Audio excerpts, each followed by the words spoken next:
What is happening, y'all? Welcome on back. Time to push our way onto the next story. Should be able to just load this and then we jump into Kaine's.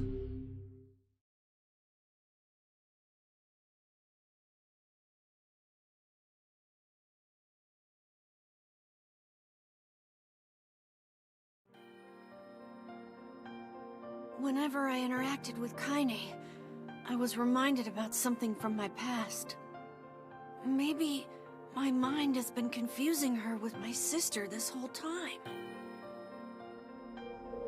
Anyway...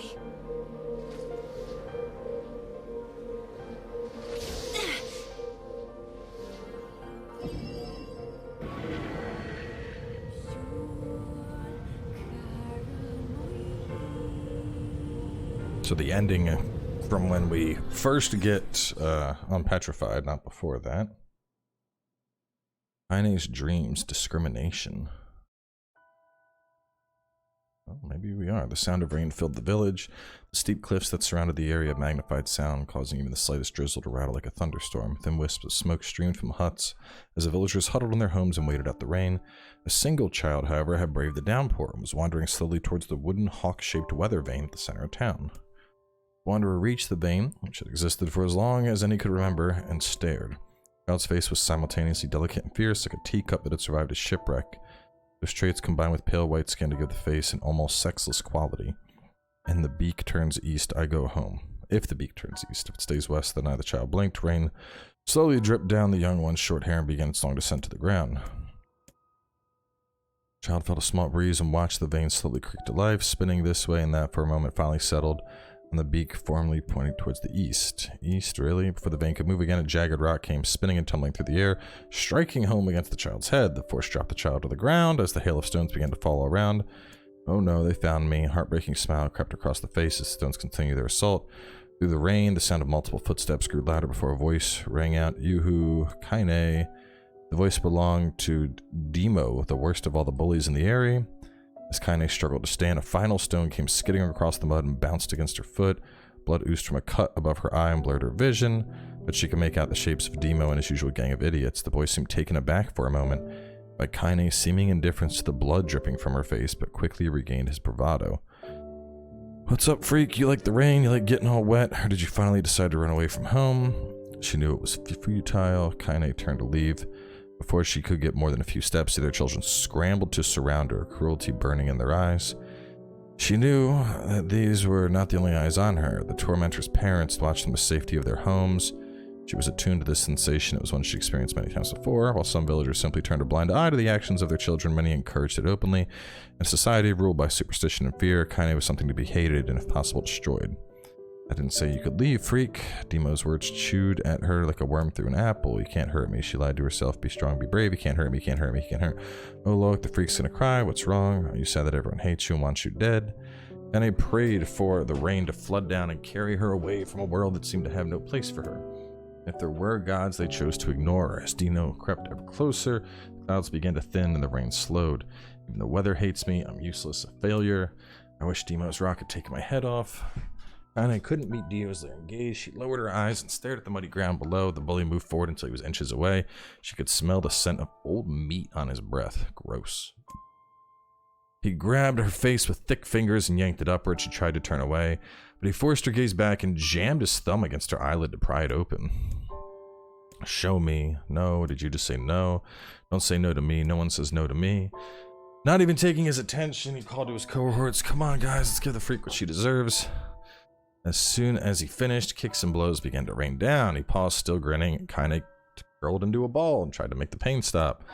"I don't get you. What you acting like a girl for, huh? Everyone knows what you really are." Kaine ignored the question, choosing instead to stare at the weather vane. It continued to point east, as if supremely confident about the future it had chosen for. Go home? Yeah, it's a funny joke for someone with dead parents and no home to go to. Freak started chanting to children. Kaine closed her eyes and listened to the rain, waiting for the pain to start again. As the clutching hands of the village children closed around her, she bent her mind to the sound of rain, letting it become her world entire. The rain fell, but the pain never came. Only the laughter of her tormentors turned to terrified cries. Did she dare open a single blood-caked eye? She was shocked to see Demo sprawled on the ground, holding his head and screaming in pain. She could see blood welling from spaces between his fat, twisted fingers. Oh my god, he's crying. He's actually crying. Deprived of their leader, the other children glanced back and forth, as if waiting for someone to step forward and take charge. When no survivor emerged, they began to an uneasy shuffle away. The young girl was the least of their concerns. Instead, their attention was wrapped on the ancient woman standing a few feet away. After struggling for breath for a moment, she finally spoke in a voice thick with rage. Hurts like a bitch, don't it? Now I suggest you scatter before I throw another one. And if any of you little bastards touch my Kaine again, I'll do far worse than throw a rock. You can count on it. The old woman crouched down and gently touched the hand Demo was using to cover the wound. Before he could think to protest, she ground her palm into the wound and twisted back and forth. Ow, he screamed, leaping to his feet. Stop it, what are you doing? Quit whining. Ain't no one ever died from a scratch. You hit me with a rock, you stupid bitch, a big one. That thing could have killed me. The old woman shrugged. Death is the best cure for stupid. Demo's face twisted with rage at her words. Locking his eyes on Kaine, he took a step backward and spat on the ground. Get out, leave the village. No one wants you here, either of you. Seeing the old woman grab another stone, Demo and his companions turned tail and ran. As they fled, the old woman grabbed her side and barked out a single laugh. Haha, look at the fat boy go. Guess he's healthy enough to run from a fight. The woman's smile faded as she turned her attention to Kaine. Kneeling down, she removed her shawl and placed it around the young girl's shoulders. She produced a cloth from the folds of her dress and began blotting at the blood on her forehead. Oh, Kaine, she said, why didn't you fight back? You're stronger than that lot. The words of her grandmother stung Kaine, and she turned away. Don't be nice to me. I don't deserve it. Nothing matters anymore. Her tears, held in check for so long, began to fall on the ground below. Everyone hates me. They think bad things to happen. They think I'm a freak. I wish I was dead. As her tears turned to sobs, she felt her grandmother's hands on her shoulder. Despite her advanced age and small size, she was a woman of surprising strength, and Kaine found herself unable to turn away. Don't talk like that, girl. It's a river wide and deep that flows between the realms of this world and the next, and it grants no mercy to any attempting the crossing. You got a duty to fight until your last breath. Understand? The old woman tightened her grip and tried to still the terror in her voice. You know the pain of losing someone close to you. You know because you survived it. As the words hit home, Kaine was struck by the force of her love for the old woman. As a young child, she didn't even know of her grandmother, but when her parents died, the woman quickly accepted her as her own. Grandma, as Kaine called her, was cunning, vulgar, and quick to violence. And the first few years had not been easy, but with each year that passed, Kaine and her grandmother grew closer. It was only now, sitting in the mud with tears and blood caked on her face, that she truly understood the depths of her affection. Here was a woman who had seen hard times, who had seen death, who had fought through all these things and somehow emerged on the other side. Anyone could understand Kaine's pain and loneliness. It was her. I make you sick, Grandma? Of course not. Don't be an ass. She drew her grandmother's moth-eating shawl around her body and shuddered. But my body, it's not normal. If I was normal, then Mom and Dad wouldn't. Hush. I'll not hear another word of this nonsense. You're my granddaughter, and I love you, and if folks have a problem with that, they can go to hell. With that, the old woman reached out and placed a wreath of dried flowers in Kaine's hair. The skill it took to bend the flowers without breaking the stems or lose a petal was remarkable, and the beauty of it made Kaine want to cry all over again. These are lunar tears. Oh my gosh, Grandma, you made this for me. Lunar tears are legendary flowers. Most people could live for their entire lives without ever seeing one, and yet her grandmother had somehow collected a dozen or more. Kaine reached up and touched the wreath, as if she couldn't believe it was real. Where did you find these? She stumbled on them while I was out doing the shopping. The old woman turned away as she spoke. Kaine to suspect the search had been more difficult she was letting on. The pains she construct to construct the ornament, let alone to track down the flowers used in its construction, made Kaine's heart hurt. She reached up and gently adjusted the wreath, admiring the way it felt between her own fingers. Didn't quite turn out right, said the grandmother. These old hands have trouble with delicate work, but looks good on a pretty girl like you. Kaine blushed and turned away. You think I'm pretty? Of course you are. What a fool thing to say. Thank you, Grandma. Her grandmother smiled. We're gonna be fine, you and me. As long as we have each other, we'll be just fine. Kaine took her grandmother's hand in hers, and the two of them struggled with their feet. As they began the long walk home, Kaine gripped the hand with all her might, as if trying to stop smoke from drifting away on the wind. The rain had stopped. Kaine stood beneath the weather vane, watching it spin like lazy circles, no longer caring about the direction it faced when it stopped. I don't need to escape. I have a home now. Grandma loves me, and that's enough, even if it's us against the world. She let her gaze drift up past the vane and into the cloudy sky. The faint hints of the rainbow were slowly fading. As she turned and headed for home, the light scattered into a million particles and vanished, seemingly taking away on the breeze. Whew.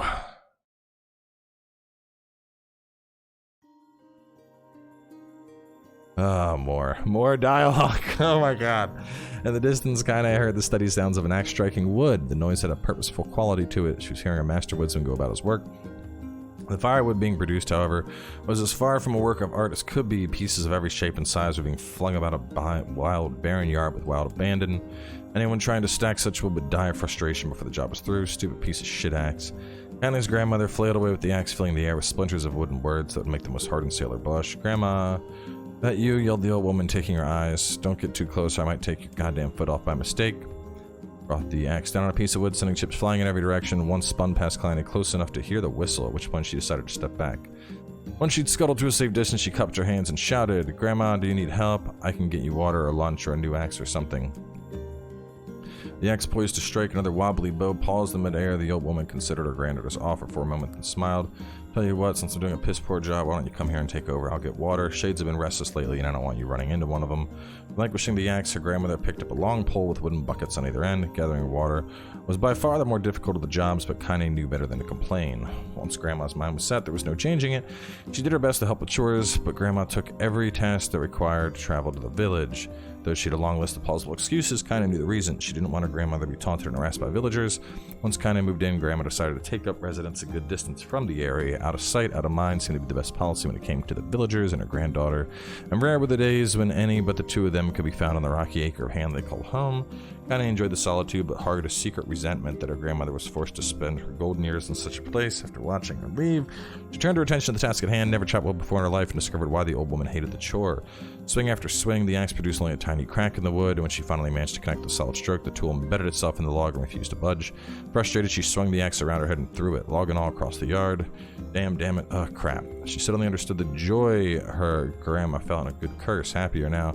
She picked up the axe, forced it from the wood, and resumed chopping. Natural skill with the blade, but the task was challenging. Blisters formed on her small pink hands. This is tough, and the logs are all weird sizes. Spitting on her palms and ignoring the pain, she redoubled her efforts. Just as she was developing a rhythm, Grandma returned from the village.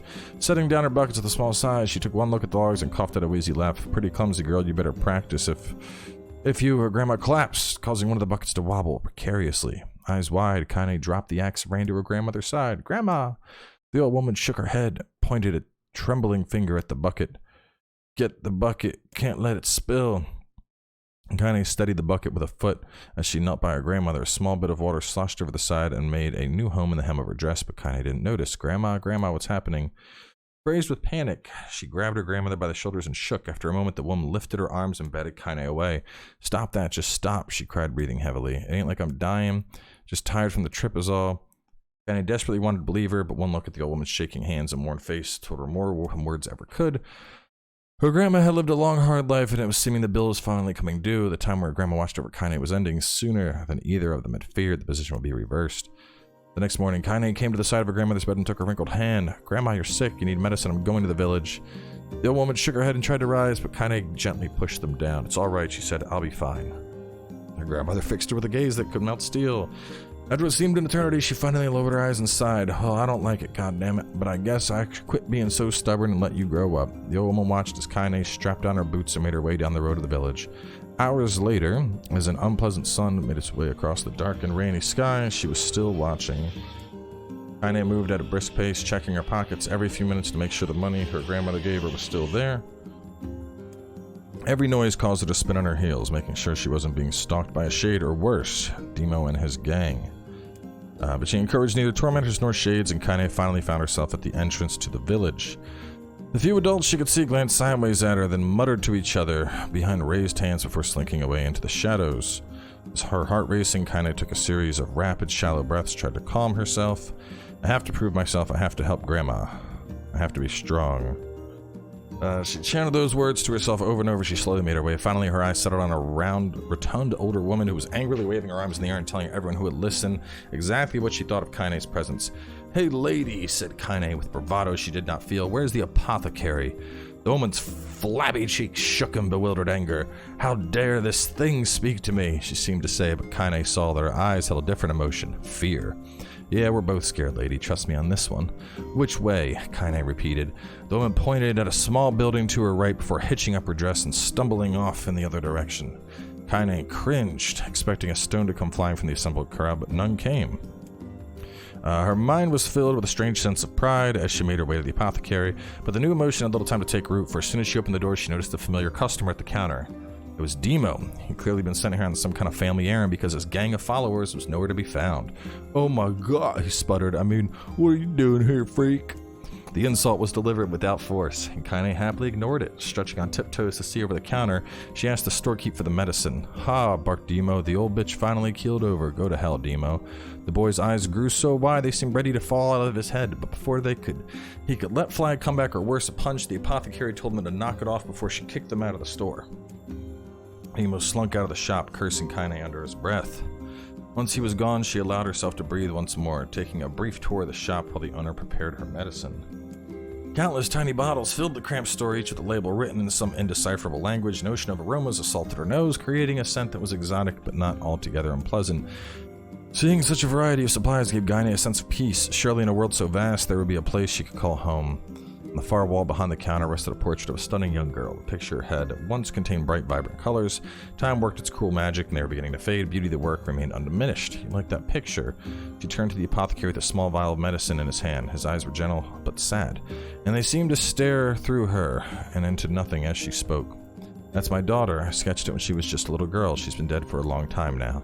She didn't know how to respond. She stared at the portrait and tried to come up with the right words. "Pictures are wonderful things," continued the shopkeeper. "They let the ones closest to you live on forever." He shook his head slightly, then looked down at Kaine and smiled, handing her the medicine. He reached into a sizable green apron and produced a handful of old wax crayons. "You should have these. There's no one left I wish to draw." She took an instinctive step back, causing the shopkeeper's face to darken. "Yes, I've heard the rumors about you," he said. "It's a small village and worlds travel quickly. Between you and me, I'm not sure which of them to believe, but I also don't think they matter much. I know your grandmother, Kali, and I think the way she was driven out of the town is deplorable." "Grandma's name is Kali," thought Kaine suddenly. She was still mulling over the new fact over in her mind as she reached out and gently took the crayons from the apothecary's hands. "Your grandmother's an old friend of mine," she said as Kaine scooted away yet again, "and I owe her much. I wager she would like it if you drew a picture of her. Yes, I think she would like it very much." Kaine murmured a quiet agreement, but inside her heart was bursting. Never before had a village treated with anything but contempt. It was a tiny, almost imperceptible step, but it was a step nonetheless, and with enough tiny steps she might one day discover the rest of the world. When she returned home, she found her grandmother asleep in her bed. Her feet were blackened and raw, even bleeding a bit in places, leading Kaine to think she had been pacing around the room until exhaustion finally caught up with her. She placed the medicine on her grandmother's pillow and turned to leave, but found the old woman's hand clasped around her arm. "Back already, are you? Come here, let me have a look at you." She sat up and examined her head to toe. Satisfied that nothing terrible had befallen her grandchild, she leaned back and allowed herself to relax. "How was it? Did the bastards give you any trouble?" "It was kind of fun," said Kaine with a small smile. "No, seriously, it was. Fun, eh?" Asked her grandmother in a voice which implied she believed anything but. So anytime you need me to run an errand, just let me know." As she spoke, Kaine removed the crayons from her pocket. After a brief explanation of their source, she informed her grandmother she was going to sketch her portrait. "A portrait of me? Ridiculous. No one wants to stare at a wrinkled old crone." "But Grandma, it'll make you live forever." "Horse shit," said her grandmother, throwing back a sheet from her bed. "Living forever would just piss me off, and I'll put those crayons away and help with dinner." But Kaine would not relent, and in the end, Grandma found herself leaning against the wall of their house as if posing for a master artist. Kaine took up the crayons, eyed her subject carefully, and set to work. Just as the grandmother was about to nod off, Kaine finished the piece. After staring at it for a bit, she released it from her grip and let it slowly drift to the floor. "It's terrible. It doesn't look like you at all." "Sorry, Grandma. I thought these crayons would, make drawing easy or something." The old woman's eyes arrowed at her grandmother's disappointment. "Let me be the judge of that," she said, ignoring the pain in her back and reaching for the paper. The sketch could have been a person's face. It also could have been a boulder, a lump of clay, or a misshapen loaf of bread, all rendered in a chaotic array of colors. The old woman stared at the picture for a long time, then slowly wheezed out a laugh. "Oh, Kaine," she said, "you truly are my blood. You're as clumsy as me, and I love it. But, hush, I won't hear any more bull about how ugly you think it is. It came from the heart, and I'll treasure it always." True to her word, the old woman gave the picture a place of honor above the kitchen table. Days that followed, Kaine would often catch her staring at the portrait with a strange smile on her face, an action she interpreted as silent, mocking laughter. A week later, Kaine could stand it no more and asked her grandmother to take the artwork down.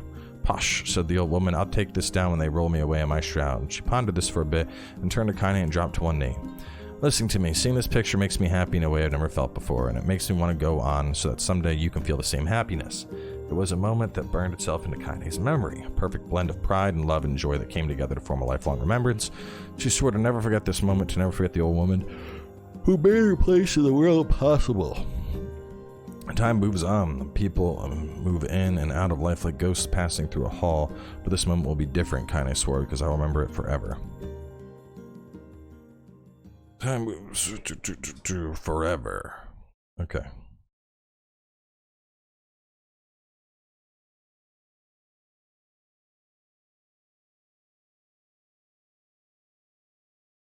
Kaine listened to the sound of crackling firework and stared at the black object on her plate. She'd been pushing it around the wooden desk for a good 10 minutes, ignoring the bemused stare of her grandmother.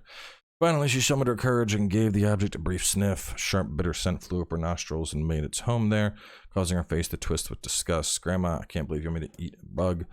The old woman threw some more wood under the cooking pot and snorted. "It's no bug, you fool, it's a berry. Why the hell would I be feeding you bugs? It looks like a bug, and I think it's burnt or something because it smells terrible." She held her nose and threw the berry into her mouth, chewing as little as possible. "Oh yeah, it's terrible, all right. Why, you little brat. Look at the sass on you. You've been spending too much time with me, and that's a fact." 5 years had passed since the moment where Kaine's grandmother saved her from the bullies. As is often the way with two stubborn people, the relationship had grown in fits and starts, but more forward all the same. Meals that used to be somber affairs were now filled with laughter and hurled abuse in equal measure. Kaine could not remember a time when she had been happier. As the years went by, she started to shoulder more of the daily responsibilities. Grandmother's legs grew weak by the day, and she could no longer do many of the chores she used to take for granted. And so this morning, I found Kaine lacing up her work boots with a breakfast of burned berry rolling through her belly. "Where are we going today?" asked Grandma suddenly. She looked up. Surprised, the old woman rarely asked for specifics anymore. "I was going to check out the calma trees and see if they were ripe. I thought we could make some jam or something. I'm going to pick up some flagstones, so I need to take the wheelbarrow."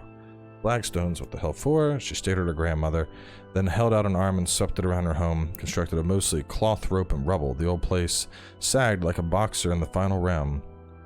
"A dying cat could chew through this house. I'm going to build a stone wall so we'll have some protection." The old woman laughed, exposing her toothless grin to the world. "Goddamn, girl, if a bunch of thieves want to ransack this old place, let them come. We got nothing worth stealing anyway. I'm not worried about thieves, I'm worried about shades. People saw one west of the village yesterday." The old woman tilted her head and stared at her granddaughter. "Well, shoot. I don't know why you have to do it today. We can worry about it some other." "Grandma, no. If I don't go to the camel trees, we won't eat tonight. You know that." A confused expression passed across the old woman's face. For a moment, she was a small child lost at a carnival. "Yes," she said after a bit. "Yes, of course you're right. I'm sorry, Kaine. Lately, it seems my mind is..." She didn't finish the thought. Instead, walking over to her nightstand and gently taking the wreath of lunar tears from the drawer. The flower petals had aged to a brilliant whiteness, and Kaine thought it was more beautiful now than the day she first received it. "You're going to be a true woman soon," Grandma said as she placed the flowers in the girl's hair. "So that means less chatter about shades and building defensive walls and more talk about how beautiful you've become." Annoyed, Kaine reached up to remove the garland, but the look on her grandmother's face stopped her hand. "You're a beautiful thing," said the old woman, "and there ain't another like you in all the world. I'm very proud of you." "Okay, Grandma, that's enough compliments for one day. Such a mouth on you. Where did that come from?" "Gee, I wonder. I'll teach you to sass me, girl," yelled Grandma. Suddenly, she lurched forward and grabbed Kaine by the ears, pulling her around the room with a crazed grin on her face. "Grandma," yelled Kaine. "Grandma, stop. What the hell?" The woman stared at her and blinked. She slowly held her wrinkled hands out. It's the first time she'd ever seen them. "Oh, I don't know what happened here. I'm sorry, girl. Sometimes my mind just..." Look on her grandma's face was the most heartbreaking she'd seen. "Listen," she began. "Maybe I should stay home after all." "No, I won't have you stay here and keep an eye on an old codger like me. You go get the fruit with your wall and whatnot. I'll be fine. And when you come back, I'll have a nice grasshopper dinner waiting for you." Kaine rolled her eyes, then kissed her grandma on the forehead and made ready to depart, trying desperately to ignore the worry that was gnawing at the walls of her heart. Kaine could feel the old woman's eyes watching her as she moved down the path. Don't turn around, she told herself, but in the end, the temptation was too great. She put on her heel for one final look and saw an bent woman standing in front of Ramshackle Hunt with a sad expression on her face. God, she looked so old now. It's like the wind could reach down and carry her away. Kaine worried about her grandmother all day, causing her work to suffer. What little fruit she could collect was tossed carelessly into the wheelbarrow, and she only found a couple of stones before losing interest in the project. Finally, as dusk approached, she decided to call it a day. Crushing herself for the lack of focus, Kaine pushed the nearly empty wheelbarrow back down the path. As she crested the final hill, she suddenly froze in place. The wheelbarrow fell from her fingers and collapsed on its side, sending a few pieces going to the hill. Her gaze was transfixed on a thick black cloud that hovered just ahead. Tracing its path with a finger, she suddenly felt a knot in her stomach. No, oh gods no. Her grandmother's house was ablaze, the flames licking up, touching the sky itself. "Grandma! Grandma!" Kaine ran then, faster than she had ever moved in her life. Once she tripped on a stone and went sprawling into the rocky ground, but she leapt to her hands and continued running, unmindful of the blood that spilled from her wounds and hands and knees. She got closer, her mind began to race with her footfalls. It's too dark, not just fire, can't be fire, too much smoke, gotta save her, gotta save her. She burst into the front yard and came to a sudden halt, her worst suspicions confirmed. The smoke from the fire was mingling with the thick, inky blackness of an enormous shade. The massive creature supported itself on 3 twisted feet and achieved balance through means of a large armored tail. Scales, horns, and claws sprouted from the body in a random, chaotic pattern, giving it the appearance of a lizard designed by some insane god. Seeing Kaine, it let out a roar and flicked through its tail, sending small whirlwinds spinning through the yard. For a moment, the creature retreated into a simmering, inky blackness, as if her mind was unable to comprehend that such a thing could actually exist, but then the smell hit her, a blend of rotted meat and excrement, and the horror became real once more. The creature bellowed again, and this time Kaine responded with a scream of her own. "Alright, you bastard," she thought as the scream echoed off the high cliffs around them. "It's you and me, let's go." The shade eyed Kaine with bemused interest, then it began to look from her to the house and back again, as if urging her to look at the destruction it had so gleefully wrought. With dread building in her heart, she glanced towards the house. Through the smoke and flames, she spotted a small figure struggling to escape the ruins. "Grandma!" At the sound of her voice, the old woman began waving frantically. "She's alive," thought Kaine, "alive." Her legs sprang to life as she raced across the yard towards the flame wreckage of her house. Before she could advance more than 2 steps, the shade opened its mouth and let out a roar powerful enough to uproot trees and send them flying. The blast sent Kaine tumbling through the air before smashing against the rocky earth. Stars dancing in front of her eyes as she tried to remember how her legs worked. Get up, get up, get up, get up, get up, get up, get up, get up.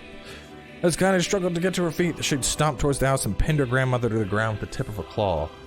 The old woman struggled to move the claw from her stomach, but she might as well have been pushing a mountain. She coughed briefly, sent a small spray of blood into the air, then collapsed to the ground, her energy spent. Kaine lunged to her feet, only to fall back to earth with a grasp. Her ankles were on fire, one or both of them were surely broken. Ignoring the pain that screamed through her body, she began dragging herself across the ground, leaving a drunken trail of dust and blood in her wake. "Grandma, hold on, just a little longer." Her grandma's face was turning blue, her eyes rolling back until only the whites were exposed. Kaine pulled herself across the ground with maddening slowness. The distance seemed to increase with every second that passed. The shade glanced between the 2 women and flicked out its tongue, its giant mouth turned up at the corners. Short, panting breaths belched from somewhere deep inside its core. "Bastard, laughing at us." She had no idea how such a mindless creature could experience emotion, but there could be no doubt the shade was taking joy in their suffering. "Hey, I see your plan." The shade moved its claws slightly, allowing Grandma to breathe again. It was clearly keeping her alive only to snuff out her life when Kaine was close enough to touch her. "I'm gonna kill this bastard." Summoning all her strength, Kaine rose to her feet. There was a sickening snap from her right ankle as her foot twisted backwards, but she forced it from her mind and began to hobble towards the monster. Pulling a small knife from the pouch at her waist, she leapt on the foot that pinned her grandmother and plunged the weapon deep. "Give her back," she screamed. "Give her back to me." It was like stabbing a rock. After a few swipes, the knife broke at the hilt with a dull snap. The shade panted laughter again, then raised its tail and sent it rushing through the air towards the young girl that was latched on its foot. Kaine never had a chance. The tail struck her square in the chest and sent her crashing into the burned wreckage of her home. As she lay on the ground with blood pouring from multiple wounds, a small, weak voice spoke up. "Kaine?" Kaine's vision blurred, but she forced herself to focus on the ground. Finally, her eyes cleared enough for her to make out her grandmother's hand reaching out through the smoke. "Grandma, Kaine, you gotta run. You can't best this one." Kaine grabbed the hands and held on with all of her strength. "Grandma, come on, we have to go." The old woman coughed loudly. One of her hands, slick with blood, slipped from Kaine's grasp and thumped to the ground below. "Grandma, no, no." I said, "Run, goddammit. You have to live. You have to get through." And the thought was they forever finished. Before she could say another word, the shade's clawed foot descended, smashing through the remains of the roof and down onto the shattered figure of the old woman. Blood oozed from the gaps in the creature's toes as the terrible putrid smell assaulted Kaine's nose once again. She stared at the foot, dumbfounded, convinced that what she was seeing could not possibly be real. When the creature finally lifted its appendage, all that remained underneath was a twisted, unrecognizable mass of rubble and red. Her grandmother was gone. Kaine blinked, trying to feel the hands which had been in hers just a moment before. For a fleeting instant, she could remember the warmth of that embrace, the trembling of the fingers.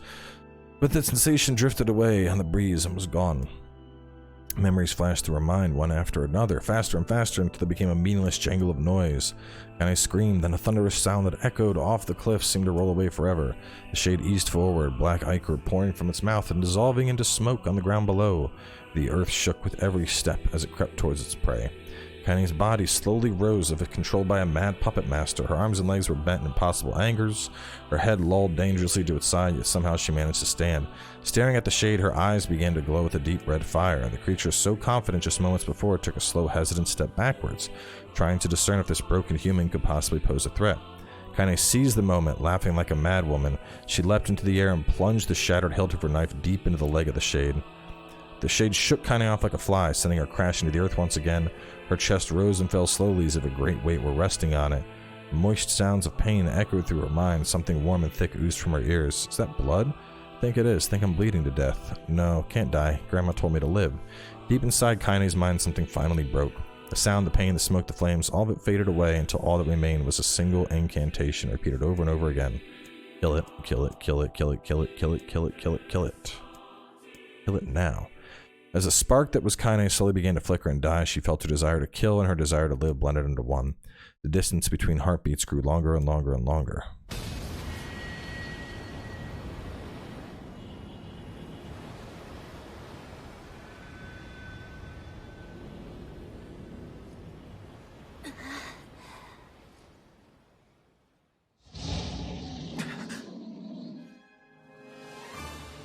The beast approaches. Oh, I know.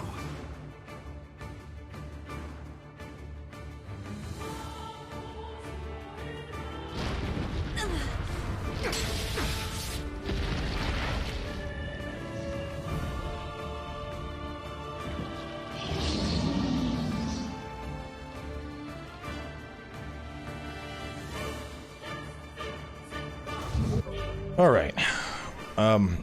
I don't know why we're playing him and not Kaine, but either way, we are going to wrap here after that ridiculous long amount of prose. To be frank with you, all that talking, my mouth has like completely dried out, and I desperately need to go grab like a bottle of water. So stay tuned. I will catch you all soon enough with more.